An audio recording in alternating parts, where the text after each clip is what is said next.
Hi everybody, just give me a minute and then we will start.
Hi everybody, good afternoon. I hope I'm audible loud and clear.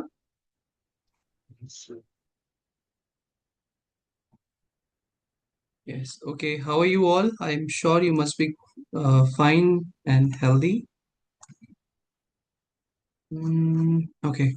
So, guys, in today's class, we will be, as we had spoken in the last class, talked about the reading comprehensions. Moving forward today, and we will be learning how to solve the passages and how to read the passages in a better way. One more thing, when we are reading and understanding how to solve the passages, at the same time, I will be emphasizing on the structure of the sentences as well, which is also known as sentence construction. That will be helpful to you to when you will be dealing with the parajumble questions as well. So we are doing the RC questions, but at the same time we are learning the sentence constructions and the paragraph completion, which will be helping you in determining the right set for parajumbles. Before we go ahead, I just request you that today's class you might have to read couple of paragraphs and passages. So this is what, just be ready for that. Next second is, please be honest. If you don't understand anything, please stop me then and there. I am continuously looking at the chat box, but still I would suggest you to speak up directly because we are learning how to read the passages. Regardless, we like that subject or we don't like that subject. So today I'll be also telling you that how we can read the passages mechanically. When I say mechanically means without using our brain, without attaching our emotions, just understanding what exactly the sentence and this language talks about. So that is why we need to read the passages mechanically. This is what we'll be understanding today. Already told you we will not be emphasizing to solve the questions, although we will be solving the questions, but our emphasis majorly would be on understanding the passages. तो चलिए शुरू करते हैं. मैं एक passage share कर रहा हूँ आपके साथ स्क्रीन पे. हमें करना इतना सा है that we just have to understand कि हमें रीड कैसे करना है. पहले मुझे कंफर्म कर दीजिए if you guys are able to see the passage.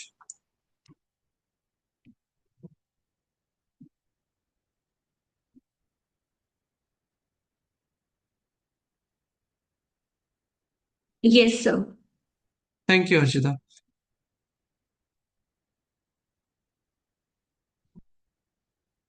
चलिए तो फिर पैसेज को पढ़ते हैं अब। अच्छा, पढ़ना कैसे, रुक जाइएगा, अभी पढ़ना स्टार्ट मत कीजिएगा, we will be doing it together, okay. हम दोनों साथ, हम सब साथ में पढ़ेंगे। Excuse me, sir. Yes Harshita बेटा। Sir, you have disabled the chat. Disabled है चैट? नहीं, but I am getting chats from people. एक सेकेंड, आप ट्राई करना Harshita, is it Yes, sir. Working for Now you? it is okay. अच्छा ठीक है। कोशिश कीजिएगा कि ग्रुप में चैट करें आप, इंडिविजुअली ना जाना पड़े मुझे, है ना। चलिए अब स्टार्ट करते हैं, रीड करेंगे साथ में। I am telling you how to read properly, so let's go one by one. Total कितने पैराग्राफ्स हैं? 3 पैराग्राफ्स हैं इसके अंदर, okay fine. I would just request you to read the first paragraph, and after reading the first paragraph my expectation from you is, क्या आपको समझ आ रहा है पैसेज किस बारे में बात कर रहा है? क्या ये डिफिकल्ट है, इजी है, मैनेजेबल है? आपकी अंडरस्टैंडिंग क्या कहती है, आपका ब्रेन क्या कहता है? Please do not read the second and third paragraphs, request है। तो अब आप इसे सॉल्व करके देखिए what it does. Just read the first paragraph और फिर मुझे बताइए।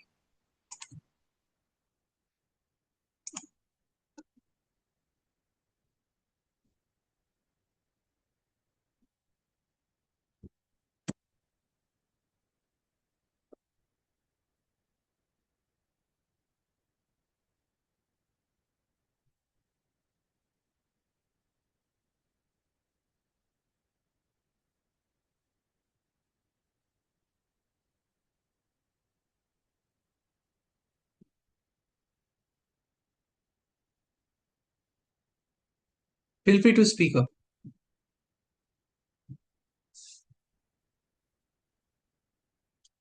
हाँ, one thing I forgot to tell you, just read it once.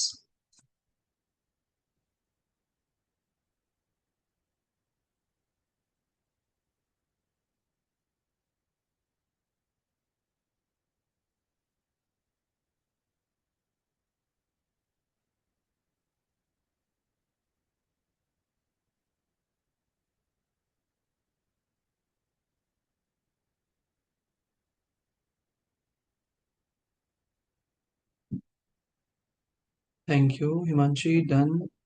Prachi done, very good. Okay Sambhav, fine Akshat.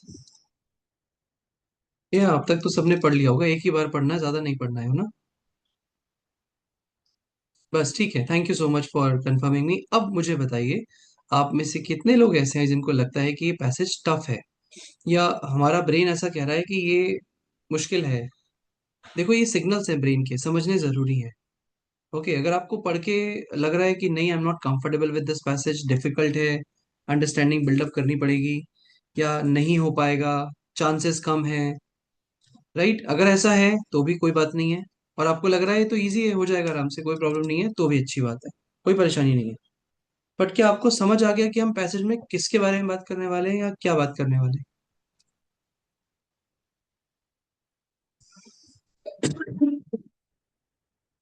Any inputs anybody would like to share about the passage?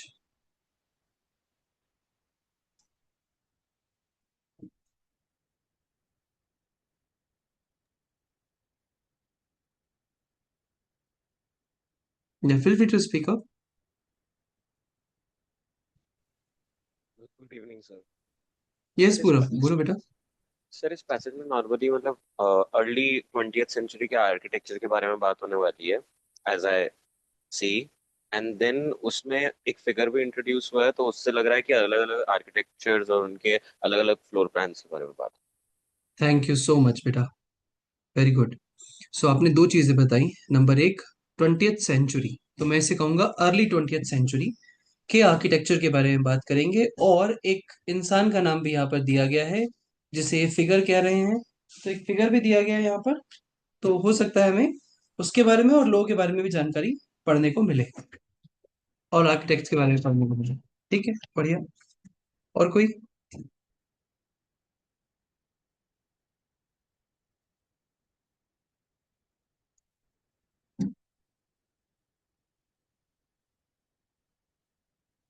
ठीक है, now I'm reading it, please understand. Okay, let's read it together.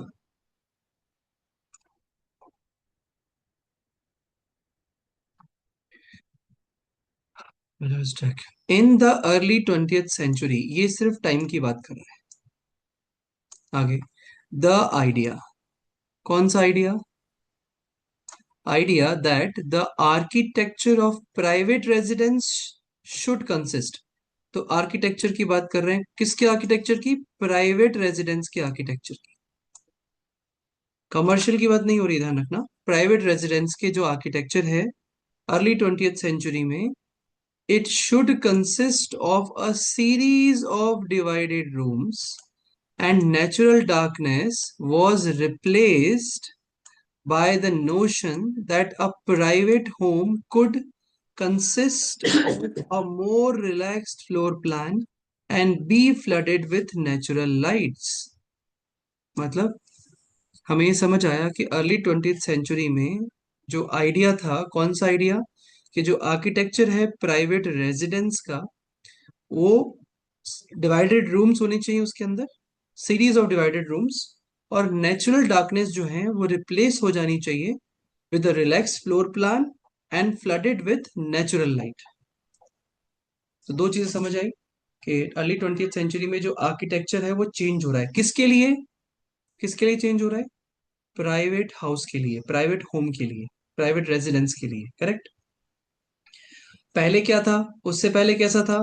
Divided rooms नहीं थे और natural darkness थी। अब क्या हो रहा है? रिलैक्स्ड फ्लोर प्लान मिल रहा है और नेचुरल लाइट वहां मिल रही है। यहां तक कोई कंफ्यूजन किसी को नहीं? Right.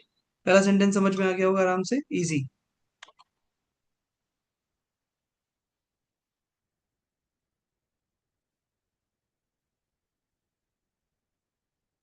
Next, one important figure to emerge during this period, though he trained as an engineer rather than as an architect, was Frank Lloyd Wright, 1867 to 1959. तो पहली चीज, हम सारे 20th सेंचुरी के आर्किटेक्ट की बात नहीं कर रहे हैं, हम सिर्फ प्राइवेट रेजिडेंस के आर्किटेक्चर की बात कर रहे हैं, और हम ये भी कह रहे हैं कि वो आर्किटेक्चर चेंज हो गया। आगे लिखा है नेक्स्ट सेंटेंस में कि एक important figure to emerge during this period, इस समय जो एक इंपॉर्टेंट इंसान निकल के आया या इंपॉर्टेंट फिगर बन के आया, वो कौन था?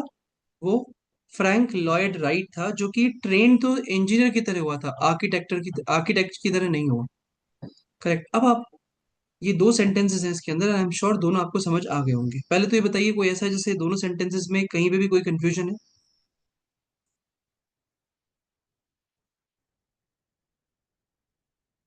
नहीं? ठीक है, ग्रेट। पहला सेंटेंस काफी बड़ा है क्योंकि इसमें कई सारे ट्रांजिशंस एक साथ हो रहे हैं।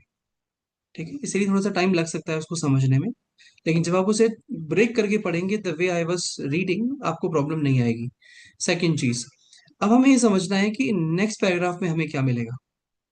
नेक्स्ट पैराग्राफ में हमें पढ़ने को क्या मिलेगा? यही आपका ट्रांजिशन है और sentence construction plus paragraph construction है, जो आपकी हेल्प करेगा पैराजंबल्स में। देखो, दो सेंटेंसेस हैं फर्स्ट पैराग्राफ में। पहला सेंटेंस बता रहा है कॉन्टेक्स्ट के बारे में, दूसरा सेंटेंस बता रहा है इंसान यानी पर्सन के बारे में। पॉइंट ये है कि इस पर्सन की बात क्यों की है यहाँ पर। Why are they talking about this person? कोई आंसर देना चाहेगा मुझे? I think we'll use this reference for the next paragraph. Absolutely right, बिल्कुल ठीक है। Secondly, when we have talked about the context in the beginning as the first sentence, where we are saying that the architecture is being changing. Architecture is changing in the early 20th century. Right after that, we are saying that, okay, during this period, this person became important or emerged as an important person. What does it mean? यानी इसका role रहा होगा इस चीज को change करने में। Yes और नो? समझ आ रहा है? Yes, sir. करेक्ट। सो इसका मतलब what he has done, how he has done, ये हम क्यूरियस हैं जानने के लिए और पढ़ने के लिए। ये हमें पढ़ने को और जानने को मिलेगा आगे। तो नेक्स्ट पैराग्राफ से मैं क्या एक्सपेक्ट करता हूँ? नेक्स्ट पैराग्राफ से मैं एक्सपेक्ट करता हूँ कि इसने ये सब कैसे किया, इसने और क्या किया और क्या नहीं किया. So we are going to study about this person. Okay, क्या हमें और लोगों के बारे में पढ़ने को मिल सकता है? हो सकता है पढ़ने को मिले, पर अभी के लिए यहाँ साफ साफ लिखा है one important figure, this person. अगर हमें और लोगों के बारे में जानकारी होती तो क्या लिखा होता? Few architectures, few people, few person, something like that, या फिर क्रिटिक, या फिर ओपिनियंस डिवाइडेड, या फिर कंफ्यूजन्स, या फिर कॉन्फ्लिक्ट. ऐसे कुछ वर्ड्स या देखने को मिलते हैं जिससे हमें समझ आता कि कुछ डिफरेंशिएशन चल रहा है, पर यहाँ ऐसा कुछ भी हमें देखने को नहीं मिला. करेक्ट? तो चलिए स्टार्ट करते हैं. Second paragraph. I am reading the second paragraph which clearly says his designs. मैं रुक गया यहीं पर, रुक जाइए. His designs. ओके, अब देखिएगा, I am changing the colour and using the highlighter. Okay guys, ये एक्स्ट्रा इंफॉर्मेशन है. ठीक है, this is an extra information.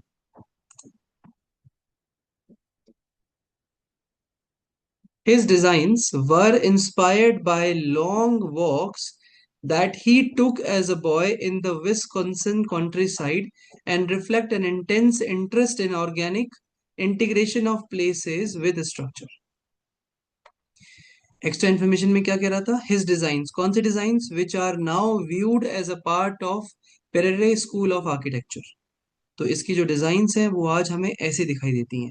ये इंस्पायर्ड थी by the long walks that he took as a boy in this countryside and reflect an intense interest in organic integration of place with structure. I hope समझ आ गया होगा. क्यों ये sentence इसके बाद आ रहा है? क्योंकि इसके जस्ट ऊपर लिखा है यहाँ पर कि ये इंपॉर्टेंट फिगर इमर्ज हुआ इस पीरियड में. तो हमें समझना है कि ये इंपॉर्टेंट फिगर कैसा था, किस चीज का फिगर था. तो ही वॉज एन आर्किटेक्ट, लेकिन ये ट्रेन हुआ है इंजीनियर. ये इसकी पहली क्वालिटी. दूसरी क्वालिटी, हिज डिजाइन्स. पैराग्राफ खुद बोल रहा है हिज डिजाइन्स, मतलब इस पूरे पैराग्राफ में इसी की डिजाइन्स मिलेंगी और कुछ नहीं मिलेगा. Okay, we will not be getting any extra information about him. We are just getting to know about his designs. पहले डिजाइन का पता लग गया कि ये उसने कैसे बनाया. He took a long walks in the countryside when he was a boy, and he reflected an intense interest in organic integration of place with structure. तो जहाँ पे वो बन रहा है उसके हिसाब से, उस ऑर्गेनिक इंटीग्रेशन के हिसाब से उसने चीजों को बनाया है. Next, his Robbie house. तो ये उसका दूसरा डिजाइन होगा. ये पहला था, ये दूसरा डिजाइन है उसका. In particular was cited as an influence in Europe. Cited as an influence in Europe, it also shared many qualities with the design of John Ruskin and with the English arts and crafts movement of that period, including an aversion to mass production and the embrace of handcrafting. तो इसके दो काम, यानी दो design के बारे में हमें पता लग गया. क्या किसी को कंफ्यूजन है in the second paragraph? Any confusion? Please tell me. Excuse me sir. Please go ahead Harshita. Sir, जो आपने एक्स्ट्रा इन्फॉर्मेशन बताया, जो आपने ग्रीन कलर से हाईलाइट कर रखा है, तो उससे पढ़ना जरूरी है या फिर स्किप कर सकते हैं? नहीं, स्किप नहीं करना है, उसे पढ़ना है. मैंने क्यों हाईलाइट कर रहा हूँ? सिर्फ ये बताने के लिए कि कई बार इसमें कुछ वर्ड्स ऐसे होते हैं that you are not sure with, और sometimes it might possible that you are not able to understand the extra information. तो वहां आपको रुकना नहीं है, ये समझना है कि ये एक्स्ट्रा है भाई. इसे नहीं पढ़ेंगे तो भी आपकी अंडरस्टैंडिंग हिंडर नहीं होगी सेंटेंस को लेके, लेकिन क्वेश्चन पूछा जा सकता है इससे ऊपर. तो ओके क्योंकि सर. हमारे, हाँ, क्वेश्चन पे हमारा कोई जोर नहीं है, वो एग्जामिनर पूछ सकता है. इसीलिए it's better to read it but don't stick to it, कि अगर समझ नहीं आया तो हम आगे नहीं बढ़ पा रहे. Okay, any other question anybody?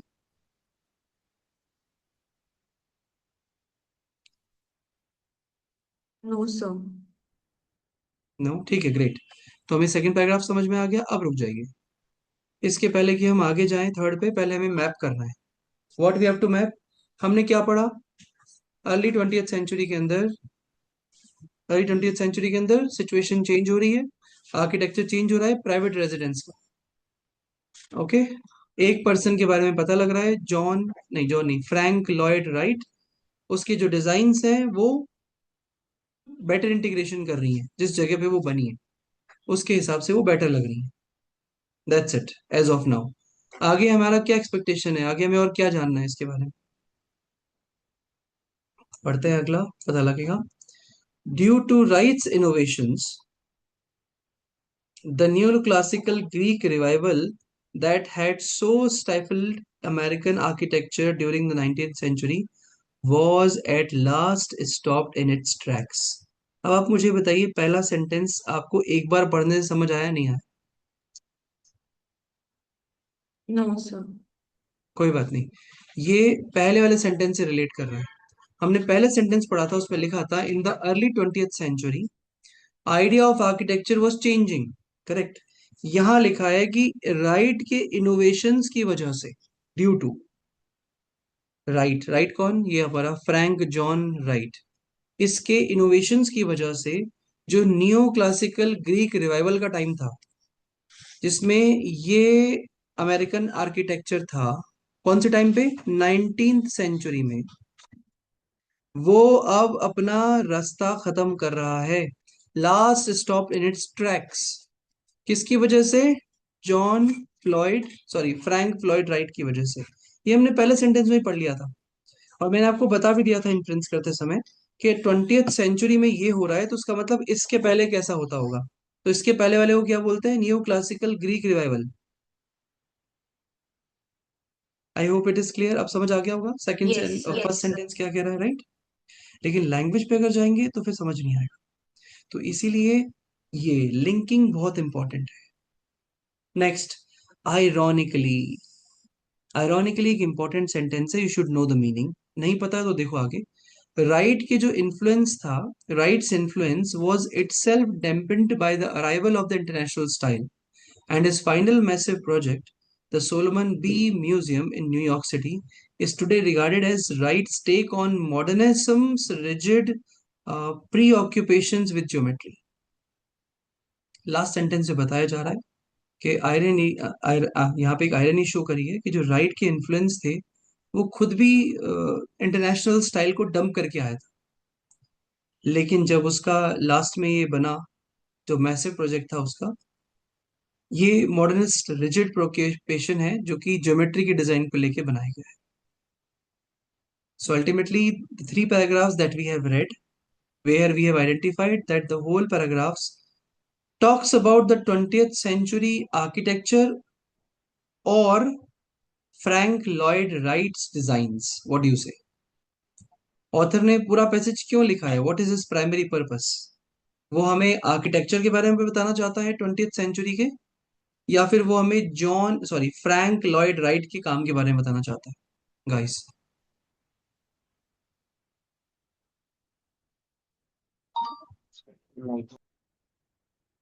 Sorry अक्षर। Working of फ्रैंक के बारे में। फ्रैंक के बारे में ना, राइट। क्योंकि अगर वो बात करता 20th सेंचुरी के काम की, तो बहुत सारे काम बताता, डिफरेंसेस बताता, कंपैरिजन करता पहले या बाद के कामों से, पर उसने ऐसा कुछ नहीं किया। फर्स्ट सेंटेंस यानी बैकग्राउंड सेट करने के जस्ट बाद उसने सीधे अपना हीरो इंट्रोड्यूस कर दिया पैसेज का। तो हमें पता है कि इस पूरे पैसेज का हीरो कौन है, फ्रैंक लॉयड राइट नहीं है, उसका काम है। क्योंकि ऊपर से लेके नीचे तक उसके काम के बारे में बात हो रही है, उसके बारे में कोई बात नहीं हो रही है।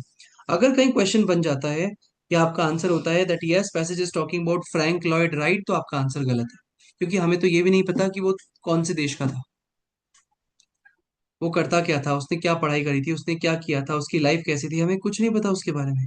हमें उसके काम के बारे में पता है कि उस, अगर मैं आपसे बोलूँ उसके दो डिजाइन के नाम बताइए, आप बता देंगे। मैं कहूँ तीन डिजाइन के नाम बताइए, आप वही बता देंगे।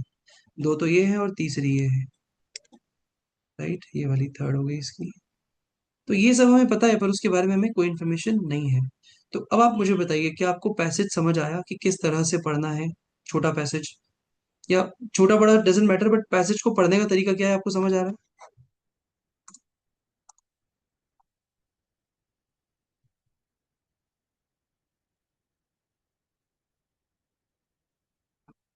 आई होप समझ आ गया होगा। Yes, okay, perfect. अच्छा आप बताइए, कितने कॉन्फिडेंट है, आपके सारे क्वेश्चंस के आंसर सही दे देंगे?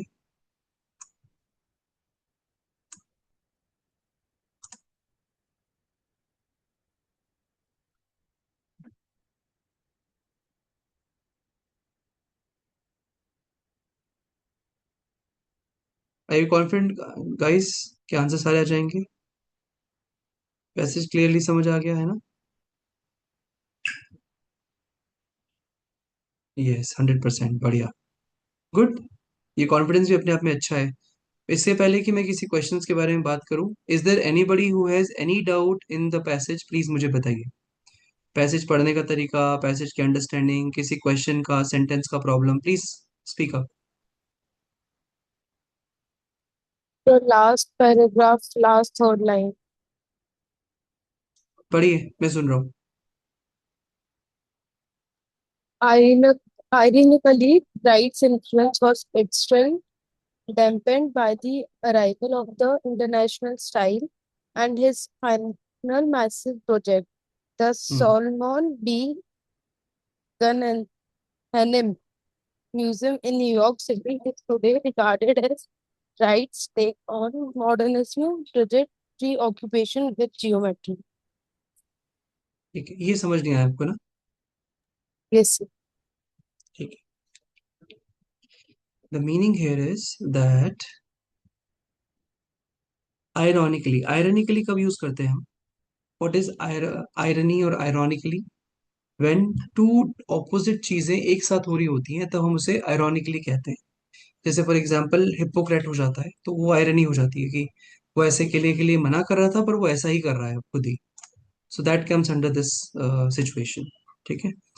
यहाँ क्या हो रहा है, यहाँ दो ऑपोजिट चीजें क्या हो रही हैं कि जो राइट्स इन्फ्लुएंस था was itself lessened by the arrival of international style. Dampened का मतलब लेसन, नीचे वैल्यू गिर रही है। तो जो राइट का इन्फ्लुएंस था वो इंटरनेशनल स्टाइल के अराइवल पे कम होता जा रहा था, वॉज इट सेल्फ डैम्पेंड। लेकिन आगे क्या होता है, and his final massive project जो कि ये था, is today regarded as his take on modernism's rigid preoccupation with geometry. तो जब इंटरनेशनल स्टाइल आ रहा था तो उसका इन्फ्लुएंस कम होता जा रहा था। अगर ऐसा होता, जब आइडली क्या होना चाहिए, जब उसका इन्फ्लुएंस खत्म हो रहा है तो इसका मतलब आगे उसकी वैल्यू नहीं बन रही है, यानी उसका काम इंपॉर्टेंट नहीं होना चाहिए मॉडर्निज्म को ध्यान में रखते हुए। लेकिन उसका जो सबसे बड़ा प्रोजेक्ट है वही आज के मॉडर्निज्म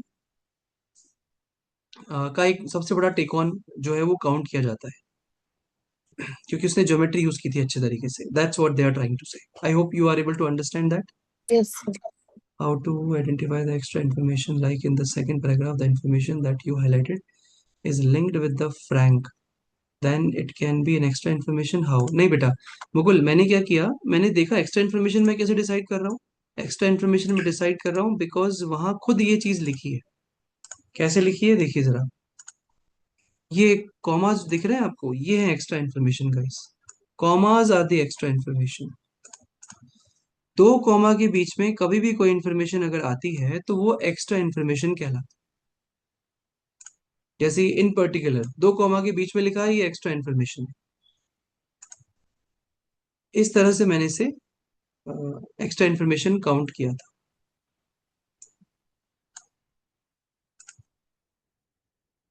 ओके, अंडरस्टूड, बढ़िया, राइट। तो आई होप आपको समझ आ गया होगा पैसेज कैसे पढ़ना है, क्या तरीका है। एक चीज मैं आपको और बताना चाहता हूँ, this is called claim and evidence relationship. Let's imagine passage में लिखा है कि America is a strong country, पहला सेंटेंस ये बोल रहा है। आगे आप क्या एक्सपेक्ट करेंगे? Reasons why America is a strong country. Exactly, this is called claim and evidence. Very good पाकी। वैसे ही यहाँ पे एक क्लेम लिखा हुआ था। क्या क्लेम था?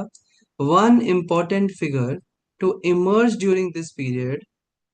अब चूंकि ये एक्स्ट्रा इन्फॉर्मेशन है, I am keeping it out for time being guys, and I am sure everybody understands why it is an extra information, because it is coming between two commas. So one important figure to emerge during this period was Frank Lloyd Wright. ये claim है यहाँ पर, और claim के बाद passage खत्म हो गया, पैराग्राफ खत्म हो गया। So it means next paragraph में या नेक्स्ट की पैराग्राफ्स में हमें जस्टिफाई कराया जाएगा कि इसको important figure emerge during this period क्यों कहा जा रहा है। यस और no? yes, sir. Yes, sir. Correct. इसे कहते हैं structure of the passage guys, you need to understand that structure. जितना अच्छे से आप स्ट्रक्चर समझेंगे, यकीन करिए, आरसी सॉर्टेड, पैराजंबल सॉर्टेड, दोनों सॉर्टेड है, कहीं कोई प्रॉब्लम नहीं आएगी। ठीक है। जैसे for example, if I ask you to write an essay on pollution, what would be the structure of that essay? I'm sure you would be saying it that if I have to write an essay on pollution, I'll be starting by saying what is a pollution. Then I'll talk about the causes of pollution. Then I may talk about the effects and the disadvantages that the pollution is making in the environment. Then I will be talking about the solutions. And then I'll conclude. क्या मैंने बताया मैं क्या लिख रहा हूँ? नहीं, मैंने क्या बताया? स्ट्रक्चर। ये स्ट्रक्चर समझना बहुत जरूरी है हमारे लिए। अब आप देखिए, पहले पैराग्राफ में क्या हुआ? Introduction of Frank Lloyd and right. Introduction किया गया फ्रैंक लॉयड राइट का, पहले बैकग्राउंड दिया गया, फिर इसको इंट्रोड्यूस किया गया, उसके बाद इसके काम को हाईलाइट किया गया सेकंड पैराग्राफ में, और थर्ड पैराग्राफ में इसे कैरी फॉरवर्ड यानी कंक्लूड कर दिया गया। बताया गया कि इसने काफी इनोवेशंस किए हैं और इसके इनोवेशन की वजह से 19th सेंचुरी में जो आर्किटेक्चर था वो अपना रास्ता खो गया था। राइट। तो अब देखो कैसे स्मार्टली इसको बनाया गया है। 19th सेंचुरी को एंड किया, 20th सेंचुरी में कैसे आर्किटेक्चर हुआ और वो आगे मॉडर्निज्म में कैसे कैरी फॉरवर्ड हो, ये लास्ट वाला पैराग्राफ समझा रहा है। आपको समझ आई बात पूरे पैराग्राफ्स की? Transition, structure, I hope you get a clarity. Correct है? This is the way of reading passages. अब आप कहेंगे सर इतना टाइम तो होता ही नहीं एग्जाम में, अगर इतना करने लगे तो हो गया एक ही पैसेज में पूरा काम। ये है प्रैक्टिस, एग्जाम में नहीं करना। होगा क्या, जब आप किसी पैसेज को 20 से 30 बार, नॉट एक पैसेज, पैसेजेस, अलग अलग पैसेजेस को जब आप एक ही अप्रोच से 20-30 टाइम्स सॉल्व कर चुके होते हैं, यानी 20-30 पैसेजेस आपको सेम अप्रोच से सॉल्व करने हैं, तो आपका दिमाग जो है ना, ब्रेन ऑटोमेटिकली समझ जाएगा कि उसे क्या करना है। वो अपने आप पैसेज आपके सामने आएगा and then you will be automatically वो फिगर आउट करने लग जाएगा कि नहीं, ये एक्स्ट्रा इन्फॉर्मेशन है, इसको हटा दो, ये सेंटेंस काम का नहीं है, ये एक्स्ट्रा इन्फॉर्मेशन की बात कर रहा है या ये इसको रिलेट कर रहा है, ये क्लेम है, इसको कीप करो। That way it is. I hope it is clear. Any confusion? क्योंकि अब मैं सीधे क्वेश्चन पे मूव करूंगा, अगर कुछ पूछना है तो बताइए अभी तक। नहीं? ओके, चलिए फिर मूव करते हैं क्वेश्चंस पे। ये रहा पहला question. The passage suggest that Wright's design embodied a rejection of which of the following? मैं कुछ नहीं कहूंगा, I just wait for your answers. आप अपना कमेंट बॉक्स में आंसर दीजिए।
Okay, start getting the answers.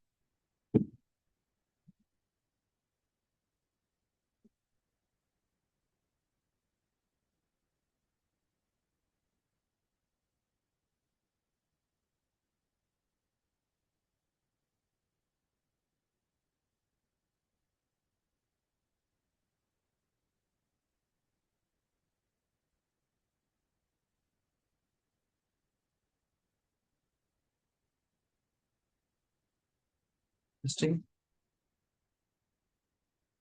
A versus D.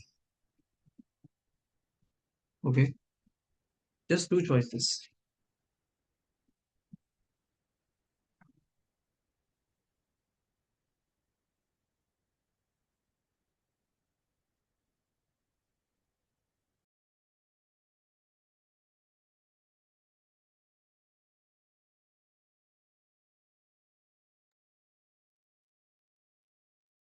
Okay, ठीक है guys, let's begin then.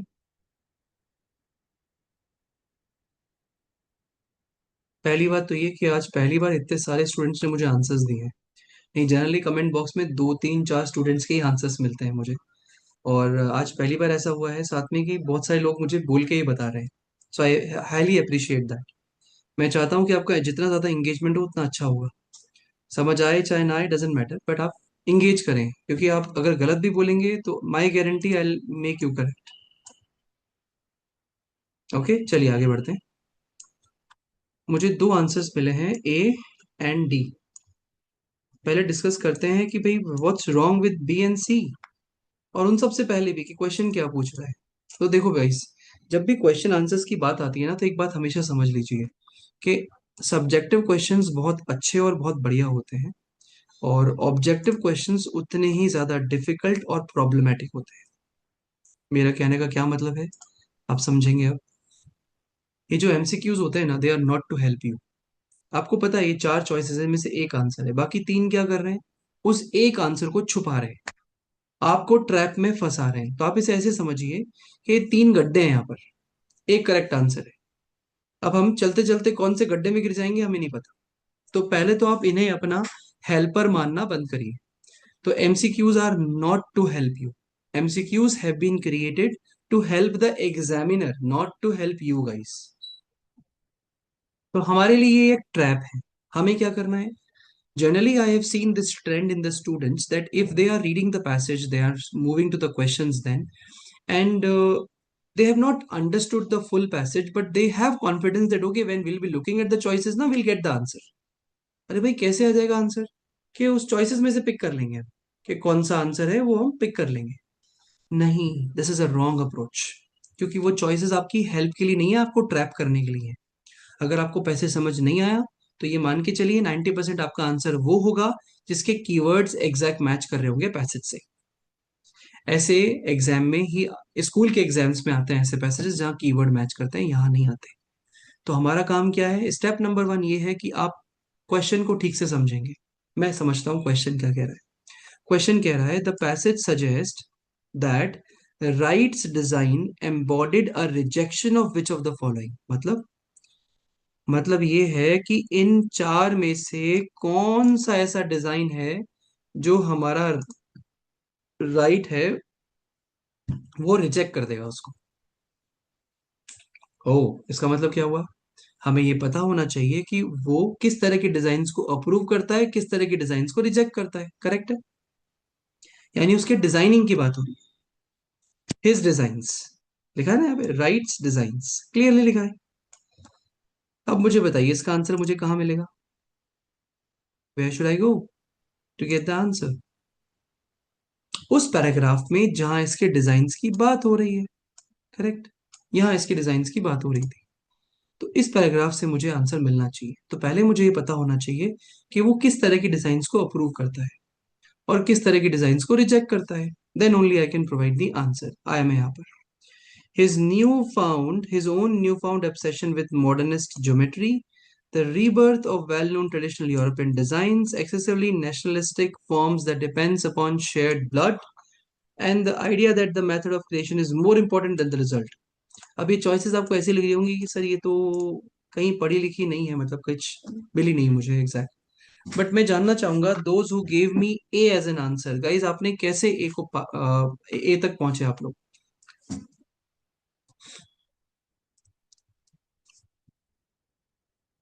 Anyone can speak up. Yeah. Third line. बताइए कौन सी लाइन है वो। Ironically, Rice's influence was itself dampened. इस लाइन से आप डी पे पहुंचे। Hmm. ओके ठीक है, और कोई जिन्होंने डी आंसर मार्क किया।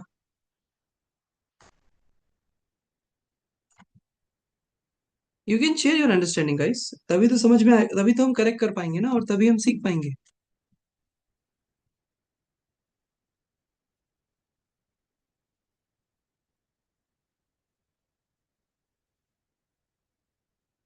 So what I'm able to assume is right now कि भाई his own newfound obsession with modernist geometry, ये हमने शायद इसलिए मार्क किया होगा क्योंकि यहाँ पे हमें ज्योमेट्री मिल गया और मॉडर्निज्म भी मिल रहा है, तो दो वर्ड एग्जैक्ट मैच कर रहे हैं, इसलिए वी आर मार्किंग दिस। पर हमें समझना होगा कि इसका मीनिंग क्या है। सो जरा समझते हैं यहाँ क्या कह रहा है। His own new found obsession with modernist geometry, इसको वो रिजेक्ट करेगा क्या? क्वेश्चन तो रिजेक्शन के बारे में है ना, और आप जो एविडेंस पिक कर रहे हैं वो तो सिलेक्शन है उसका। सर इससे एलिमिनेट हो सकता है डी। अच्छा, एलिमिनेट हो सकता है, okay thank you. So yes, इससे एलिमिनेट हो सकता है D, and that's what we are talking about. C कह रहा है the idea that the method of creation is more important than the result. ये कहीं भी कॉन्टेक्स्ट नहीं है हमारे पास, we cannot identify this anywhere, कहीं कुछ नहीं लिखा इसके बारे में, so we can't mark this as an answer, this is out of context.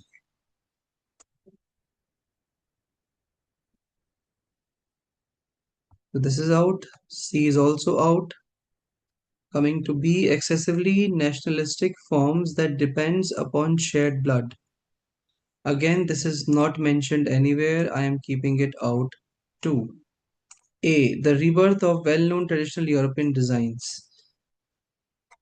Can someone tell me the evidence for A, please?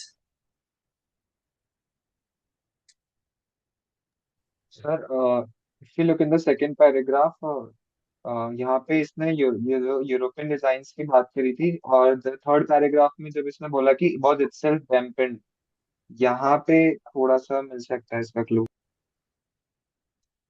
Okay. Other people? Thank you, Akshat. बहुत सारे लोगों ने ये मार्क किया है, कैसे मार्क किया फिर भाई?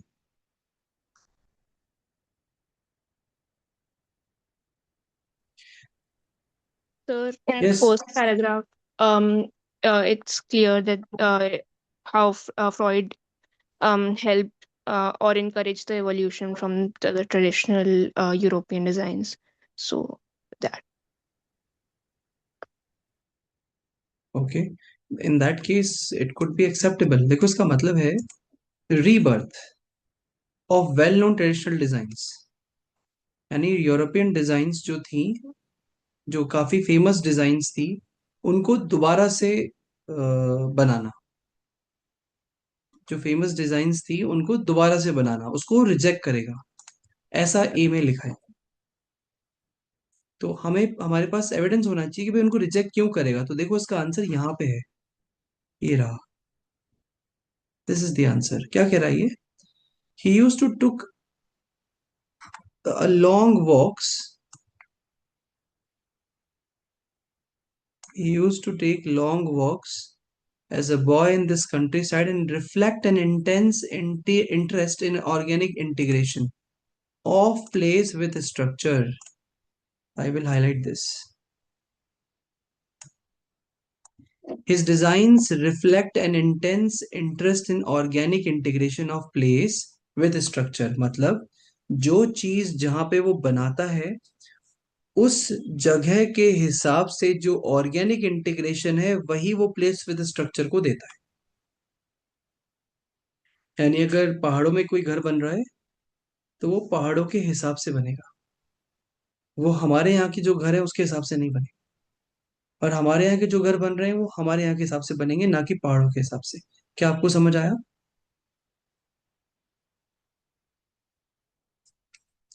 इसीलिए यहाँ पे लिखा है रीबर्थ, तो वो रीबर्थ नहीं करेगा किसी चीज का, वो उस जगह के हिसाब से उस जगह के हिसाब से उस स्ट्रक्चर को बनाएगा।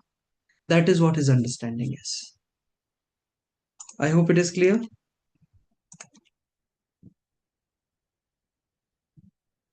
इसीलिए वो रीबर्थ को रिजेक्ट कर देगा, and the answer has to be A. क्या आप समझ पाए? Yes sir. कॉन्फिडेंस नहीं मिल रहा, ना ही बाकी लोग हाँ कर रहे हैं। क्या ये सेंटेंस समझ नहीं आया?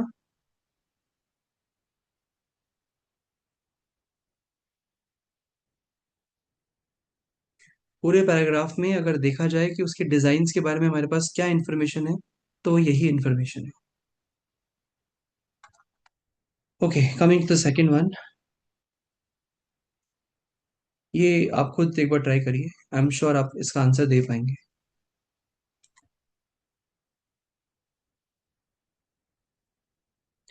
It's totally an inference question.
Okay, Akshat, Madhavi, Rushal and Manya, 4 answers.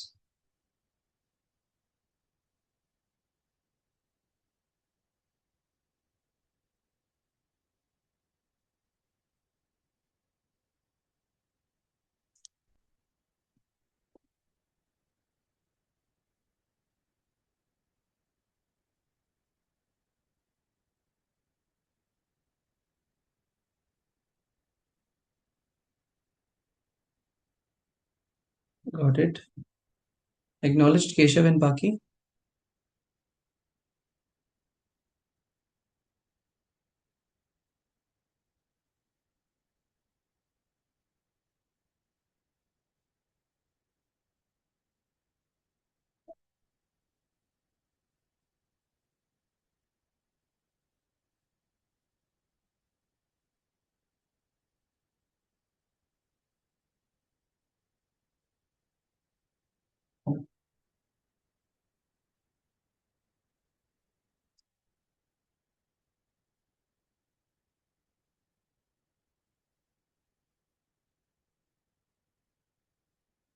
Okay, so I can clearly see there is a confusion between C and D.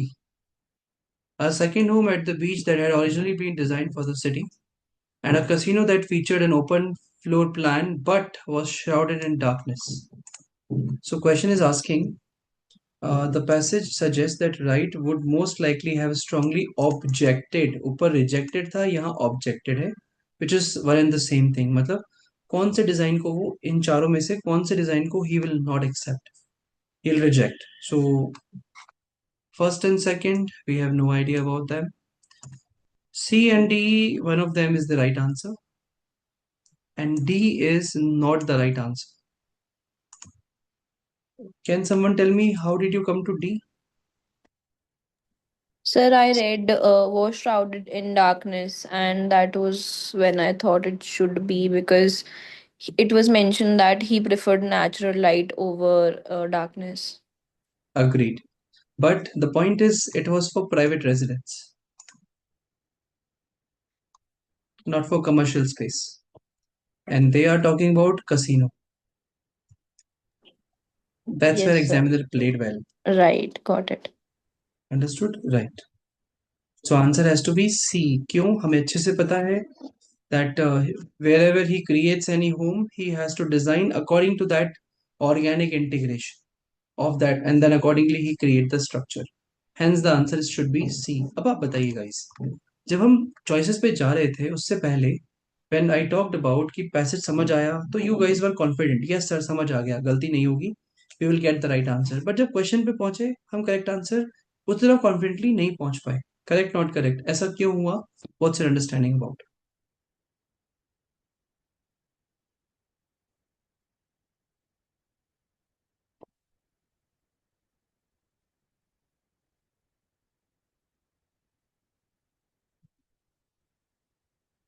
Anyone, please?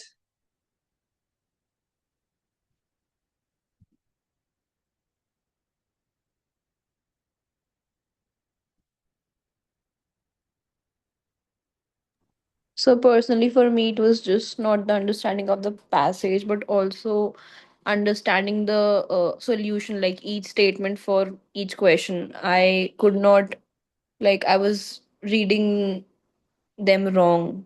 Exactly. Didn't focused on the minute details. Okay. नहीं बेटा, आपकी बात ठीक है that although we understood the passage but we could not get the right answers to the passages, sorry for the questions. इसका problem क्या है? Problem ये है that when we are reading the passage we understand, हमें ऐसा लगता है कि हमने पूरा पैसेज समझ लिया है, लेकिन हम उसके इम्पोर्टेंट पार्ट को नहीं समझ पाए। अब यही हुआ है। मैंने जानबूझ के, जब मैं पैसेज पढ़ा रहा था आपको, मैंने फर्स्ट वाले को क्लियरली नहीं बताया कि इसका मतलब क्या है। राइट, आप में से कुछ ने मुझसे पूछा कि इस वाले का मतलब बता दीजिए, वो मैंने बता दिया। ये मैंने क्लियरली नहीं समझाया था। आई वॉज वेटिंग कि आप मुझे बोले तो मैं आपको समझाऊं। तो ये मुझे बोला आपने, मैंने समझा दिया, पर इसके लिए मुझे किसी ने नहीं बोला। आपको लगा कि हाँ ये समझ आ गया, बस कह रहे हैं कि वो जब बच्चा था तो घूमता होगा, ठीक है, अपने को क्या करना है, घूमता होगा, फाइन, हमें तो उसकी डिजाइन से मतलब है। आई एम श्योर ये हमारी अंडरस्टैंडिंग रही होगी। पर आप देख सकते हैं ये एक्स्ट्रा इन्फॉर्मेशन के कैटेगरी में नहीं रखी गई थी, एंड यही उसके डिजाइन्स को डिफाइन कर रही थी। मैंने बार बार ये भी कहा कि हम इस इंसान के बारे में नहीं बात कर रहे हैं इस पैसेज में, हम इसकी डिजाइन्स के बारे में बात कर रहे हैं। और यकीन करिए पूरे पैसेज में सिर्फ यही एक सेंटेंस है जो क्लियरली इसके डिजाइन्स के बारे में बात करता है। तो अगर मैं पूछूं आपसे what is the main idea of the sentence, तो गाइस यही मेन आइडिया है पैसेज का। इसमें कहीं भी फ्रैंक लॉयड राइट का नाम नहीं आएगा, इसमें आएगा designs of Frank Lloyd Wright, ये नाम आएगा। अगर आप मुझसे पूछे what is the main idea, मैं कहूंगा the designs of Frank Lloyd right reflected an intense interest in organic integration of places with structure। ये मेरा आंसर होगा। This is the main idea of the whole passage. इसके बाहर एक word आपको नहीं मिलेगा, सारे आंसर्स इसके अंदर अंदर आपको मिल जाएंगे। मैं समझा पा रहा हूँ? तो प्रॉब्लम कहाँ है? We are not understanding the main details, यानी हम पैसेज की मेन डिटेल्स को नहीं समझ रहे, मेजर डिटेल्स को नहीं समझ रहे। माइनर में नहीं जाना हमें, माइन्यूट में नहीं जाना, हमें मेजर डिटेल्स पे फोकस करना है। पर हम मेजर को समझेंगे तब जो हमें पता लगेगा कि मेजर है क्या। मैं समझा पा रहा हूँ आपको? Are you guys understanding? Yes. ठीक है, अब आ जाइए इस पे। ये रहा एक पैसेज आपके सामने, ठीक है। करना ये है just have to read the passage, और पैसेज को पढ़ने के बाद we will be discussing this passage. But मैं आपको बता दूं, I will be giving you guys 5 minutes to read and understand the passage. 5 minute ज्यादा हो जाएंगे, 3 मिनट्स काफी रहेंगे।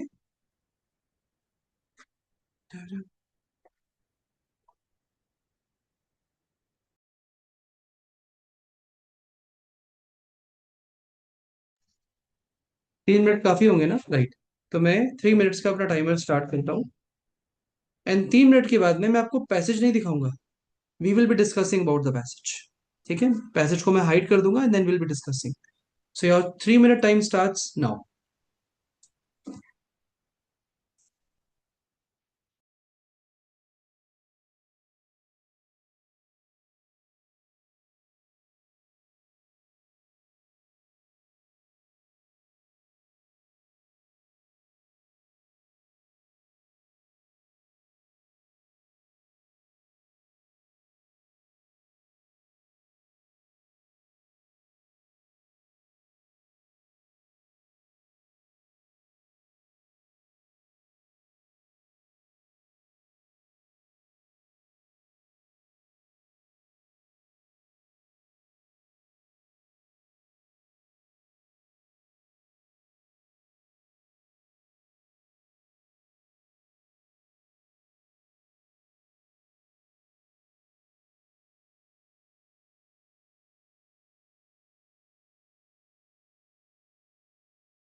Time is up, guys.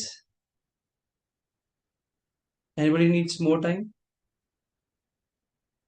Does anybody need more time?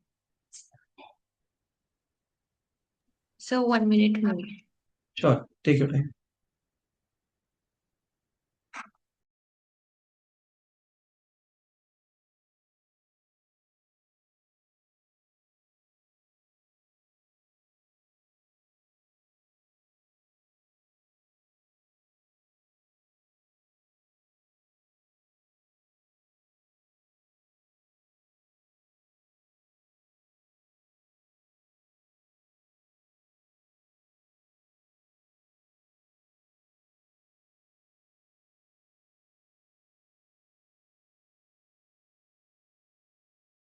Done so. Okay, share. So now can we discuss, right? Okay, great. Please बताइए मुझे what the passage is talking about. So the passage initially started about the strikes, how labor were used to do strikes in 1880.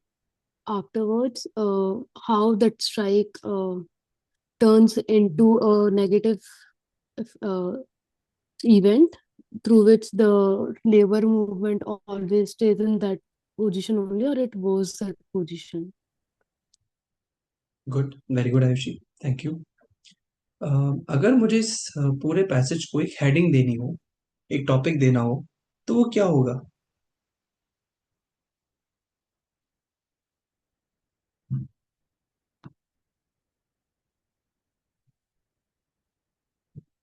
What do you think would be the heading of the passage? And what do you think would be the heading या title एक ही बात है, तो you can say heading क्या होगी आपके हिसाब से? Setback of labour. Okay, setback of labour. Okay. Okay, what else?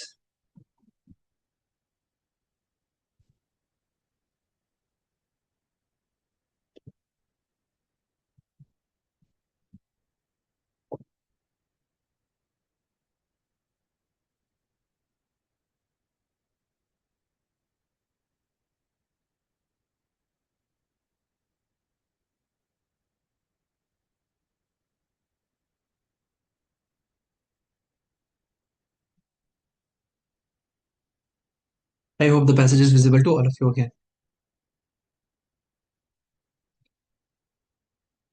Whenever you will be reading any passage, first sentence will always be important. I'm reading this first sentence again. It says, strikes by industrial workers became increasingly common during the 1880s.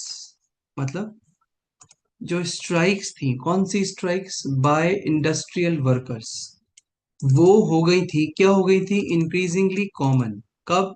During the 1880s. तो 1880s में जो industrial workers की strike थी वो काफी common हो गई थी, यानी इसके पहले strikes were not common. Next, ये कौन सा टाइम था? अ टाइम, 1880s का जो टाइम था वो कौन सा था? A time when the American labour movement was in its infancy. कोई जानता है इन्फेंसी का मतलब?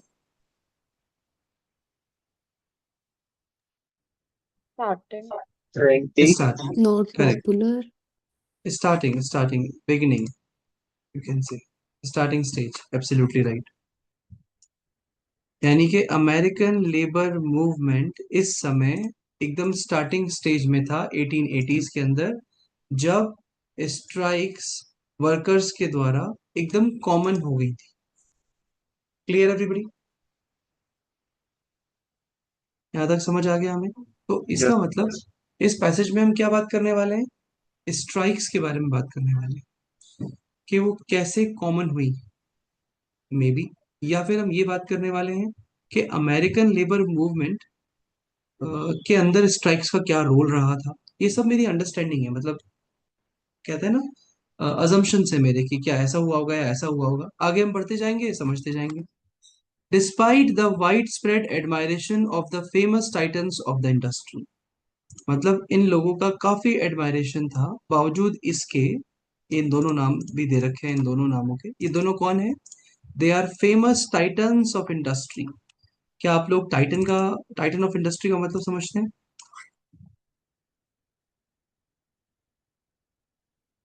Big players of the industry, very good, correct, big players of the industry. So Titan का मतलब आप सब जान गए ना, जो घड़ी का ब्रांड है टाइटन, वो एग्जैक्टली क्या उसका मतलब है, क्लियर हो गया होगा, right? Correct. So titans of the industry, famous titans of the industry कौन थे? ये दो लोग थे। The public had begun to sympathise with the strikers, मतलब बावजूद इसके कि इन फेमस टाइटन्स ऑफ इंडस्ट्रीज का काफी एडमायरेशन था, पब्लिक ने सिंपैथाइज करना शुरू कर दिया स्ट्राइकर्स के साथ। यानी इन लोगों का दबदबा तो था, बावजूद इसके लोग स्ट्राइकर्स के प्रति थोड़ी सहानुभूति रखने लग गए थे। तो पहले सेंटेंस हमने पढ़ा कि इंक्रीजिंगली कॉमन हो गया, अब सहानुभूति बढ़ने लग गई। आगे, anybody who wished to reconcile the two sides found themselves in the unenviable positions of defending the positions taken by the powerful capitalist, including explaining rising inequality. ये सेंटेंस ये कह रहा है कि कोई भी इंसान अगर इन दोनों को रिकंसाइल करने की कोशिश करे, इन दोनों को रिकंसाइल करना, दोनों साइड्स को रिकंसाइल का मतलब ये है कि एक तो स्ट्राइकर्स को और एक टाइटन्स ऑफ इंडस्ट्री, इन दोनों को अगर रिकंसाइल यानी कि इन दोनों का समझौता कराने की कोशिश करेगा, तो नहीं चाहते हुए भी वो किसकी पोजीशन लेगा, किसकी साइड जाएगा? डिफेंड करेगा positions taken by powerful capitalist. यानी वो अल्टीमेटली उन लोगों की साइड ही रहेगा क्योंकि उनके पास शायद ज्यादा पैसा है, ये रीजन हो सकता है। आगे बढ़ते हैं।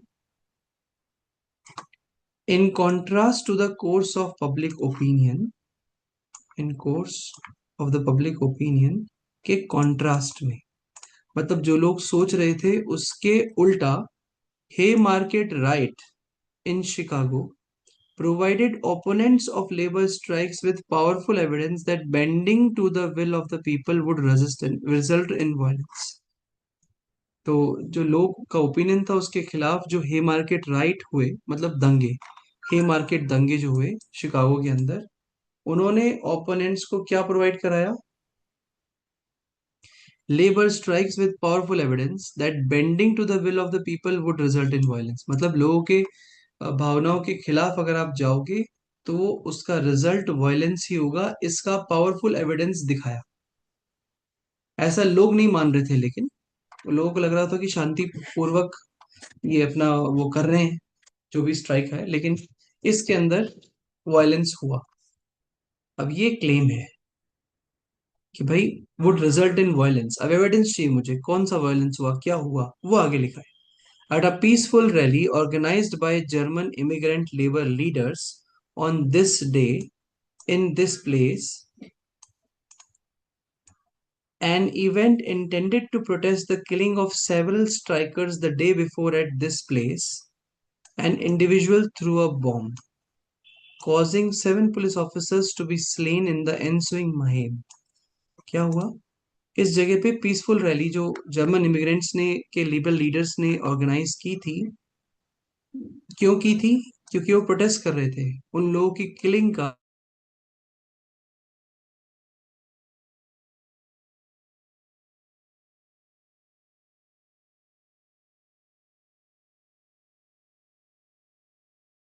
anarchist strikers were convicted of the crime, and many historians point to this event as a catalyst that set off a wave of xenophobia and set back labor for a generation.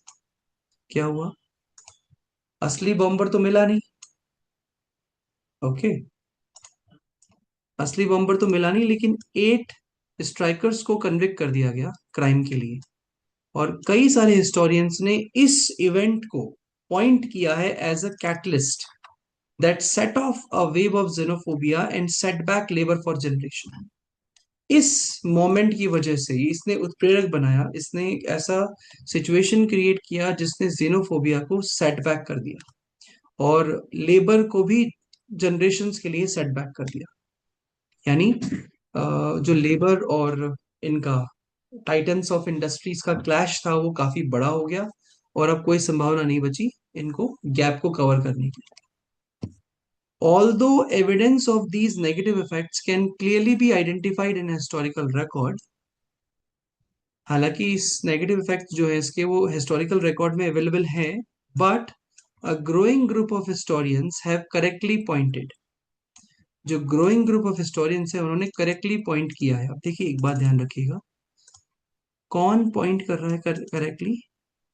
A growing group of historians. Author नहीं कर रहा, लेकिन उसने correctly use किया है. ये author की भावना है. इसका मतलब जो भी ग्रुप ऑफ हिस्टोरियंस कह रहे हैं ऑथर उसको सजेस्ट कर रहा है, ऑथर उसको अग्री कर रहा है. यहाँ पे भी तो मैनी हिस्टोरियंस पॉइंट कहा था ना. यहाँ पे तो ऑथर ने नहीं लिखा मैनी हिस्टोरियंस करेक्टली पॉइंटेड, नहीं कहा उसने. क्यों नहीं कहा? Because this is what not he wants to say. तो इन इस तरह के वर्ड्स और का आप जरा ध्यान रखिएगा, जिससे आपको पता लगेगा कि दिस इज द स्टेटमेंट और the claim that author wanted to say. So, a growing group of historians have correctly pointed to the popular identification of the executive defendants as martyrs as the spark which, rather than the slowing the labor movement, actually carried it forward to the next century. कुछ group of historians ने एकदम correctly बात कही कि ये जो जो भी सिचुएशन हुई इसकी वजह से रादर देन ये मूवमेंट स्लो हो, ये अगली सेंचुरी में भी चलेगा. ये अगली सेंचुरी में कैरी फॉरवर्ड हो गया, यानी आगे बढ़ गया. कहाँ तो ये बात यहीं खत्म हो जाती है, दोबारा कभी स्ट्राइक की बात नहीं होती, लेकिन अब ये आगे तक कई सदियों तक चलेगा, आगे तक कैरी फॉरवर्ड हो गया. Yes Sakshi, wanted to ask something? नहीं sir. ओके बेटा. तो आई होप आपको समझ आ गया होगा कि पैसेज क्या बात कर रहा है और किस तरह से हमें इसको समझना है. अब आप जरा समझना. ठीक है, I am reading the first sentence. Strikes by industrial workers became increasingly common during this time when this movement was in its infancy. हमें समझ आ रहा है कि पहले सेंटेंस से बोल रहे हैं कि जो स्ट्राइक्स थी वो कॉमन हो रही थी इस टाइम पे. ओके, और लास्ट सेंटेंस बोल रहा है कि rather than slowing the labour movement actually carried it forward into the next century. तो यानी कि जो अमेरिकन लेबर मूवमेंट है ये अपने स्टार्टिंग में था इस सिचुएशन में, इस टाइम पर, लेकिन इस इंसिडेंट के होने के बाद ये नेक्स्ट सेंचुरी में भी कैरी फॉरवर्ड हो गया. तो क्या मैं ऐसा कह सकता हूं, ध्यान से सुनना और बताना मुझे, कि अमेरिकन लेबर मूवमेंट इतना बड़ा कैसे बना, उसको इग्नाइट किसने किया ये तो हमें नहीं पता, क्योंकि वो इनफेंसी में था, यानी पहले से शुरू हो चुका था. लेकिन वो इतना बड़ा कैसे बना, आगे तक कैरी फॉरवर्ड कैसे हुआ 100 सालों तक, ये हमें इस इंसिडेंट से पता लगा. यानी हे मार्केट राइट की वजह से वो इतना ज्यादा बढ़ गया. ये समझाने के लिए ऑथर ने पैसेज लिखा है. You guys agree, not agree, और डोंट अग्री, डिसअग्री, व्हाटएवर.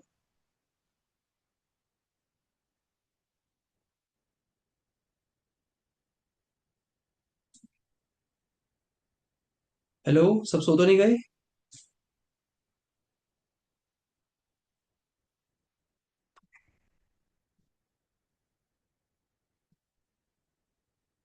दो तीन चार स्टूडेंट्स ने अप्लाई किया है.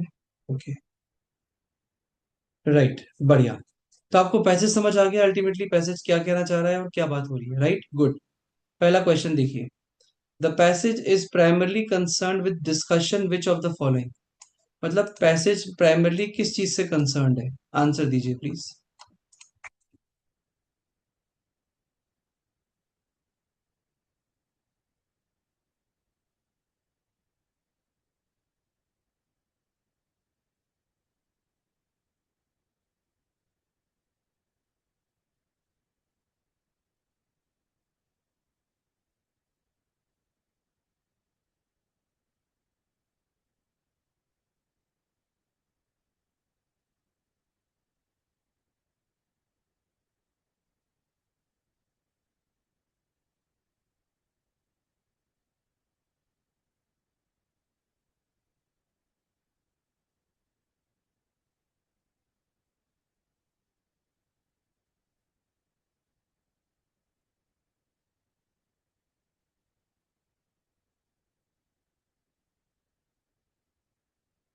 Okay,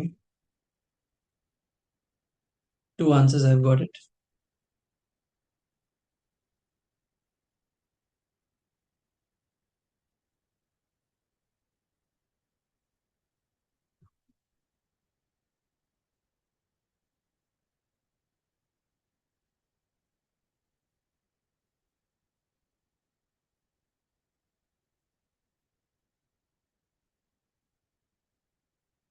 Just two answers as of now. Please share more.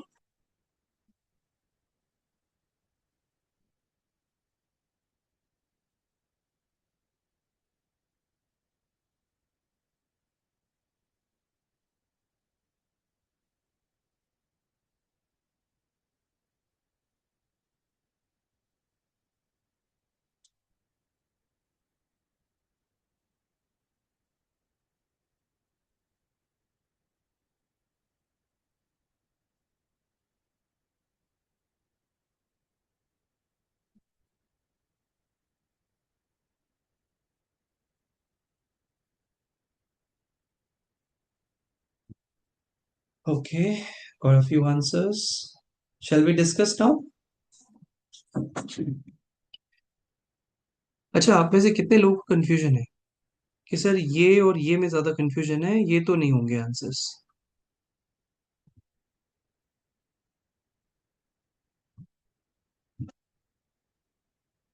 तो I've got three choices now, A, B and D.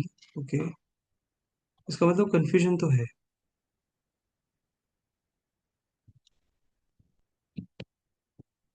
B और D में है, ठीक है.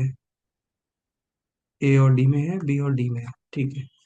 तो मैं ए, बी और डी तीनों को डिस्कस करता हूँ. पहले बात करते हैं सी की. The misunderstanding that led to end of historical trend in 1880s. But misunderstanding की बात तो हुई है इसके अंदर, फिर why are we keeping it out? Can someone tell me please, what's wrong with सी?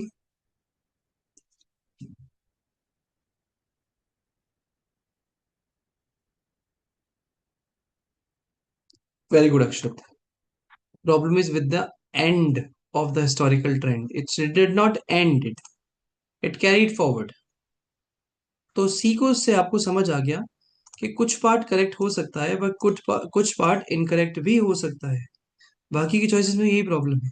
चलते हैं ए पे. The relative merits of two point of view regarding a controversy. Sorry guys, controversy के रिगार्डिंग कोई पॉइंट ऑफ व्यू नहीं दे रखा. ये क्या है? Recycle language. Two point of views कहाँ है? यहाँ पर, राइट. और कंट्रोवर्सी कहाँ है? यहाँ पर. दोनों पैराग्राफ्स का तो मेल ही नहीं है आपस में, but they are making it. They are connecting both of them, but they both are not connected. Hey market right एक अलग कहानी है और वो एक अलग कहानी है. Hence A is not the answer. Next, हमने सी भी एलिमिनेट कर दिया. Now we are left with B and D. पहले बी पढ़ते हैं. The proper interpretation of an event in the history of workers right. एक इवेंट का proper interpretation जो कि हिस्ट्री ऑफ वर्कर्स राइट में क्या रोल प्ले करता है. So we have no reason to eliminate this. This make sense as it is. I am keeping it. Coming to the D.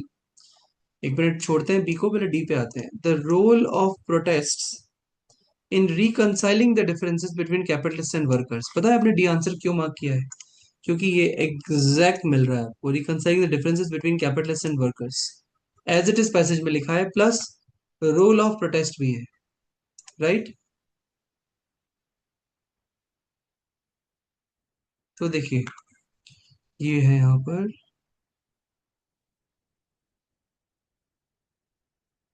reconciling the differences between reconciling the differences between two unequal positions in the powerful capitalist. Exactly same words ऊपर से pick करके नीचे लिख दिए गए हैं guys.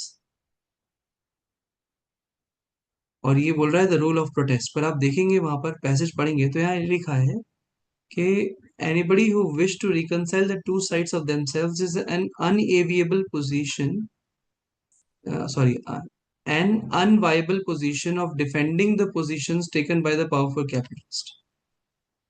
तो वो प्रोटेस्ट की बात नहीं कर रहा, रोल ऑफ प्रोटेस्ट की बात नहीं कर रहा. ये मीनिंग गलत बना रहा है. कह रहा है कि रोल ऑफ प्रोटेस्ट, प्रोटेस्टर्स का क्या रोल था रिकंसाइल करने में। तो दो अलग अलग इंफॉर्मेशन को एक साथ कनेक्ट कर दिया गया डी में गाइस। मैंने कहा आपसे please avoid those answer choices which has the exact keywords from the passage. इसमें तो सारे कीवर्ड्स एग्जैक्ट मैच कर रहे हैं। पर आप देखेंगे रोल ऑफ प्रोटेस्ट नीचे है, डिफरेंसेस कंसाइलिंग ऊपर है। दोनों का कोई रिलेशनशिप नहीं है, but they are creating it. Same as with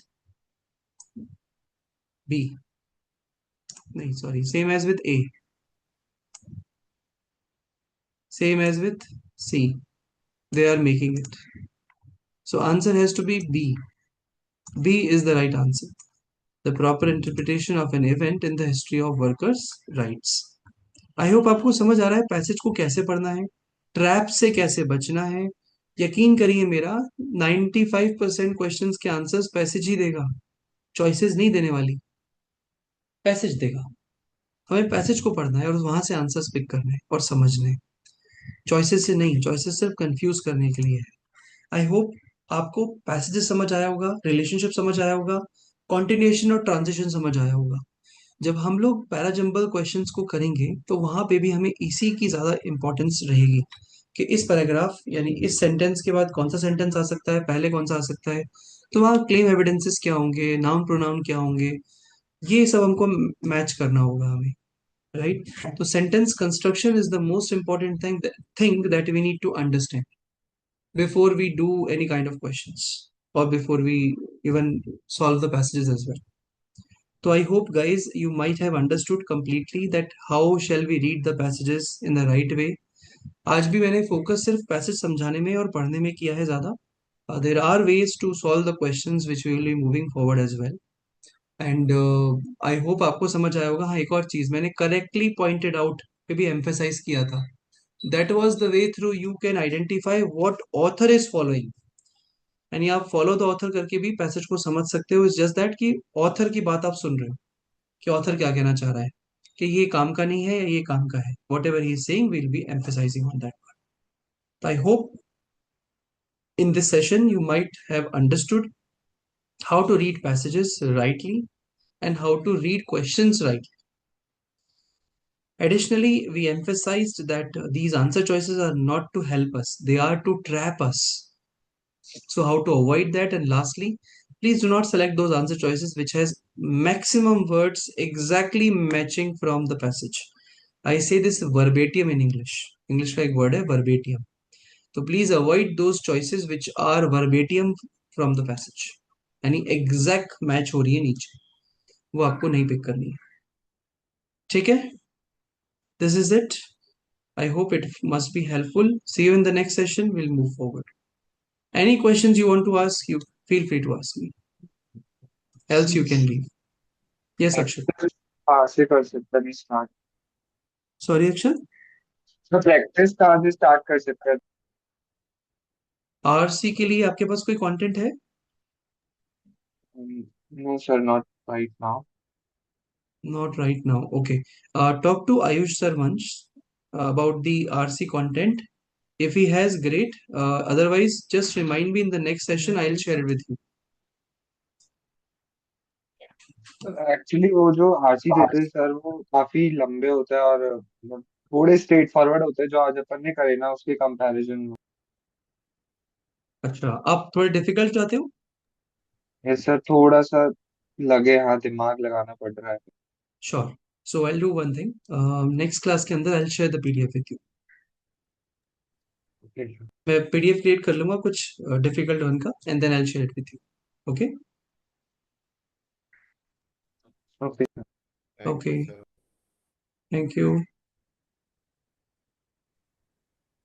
No more thank you questions? Sir. Thank you, Kishore.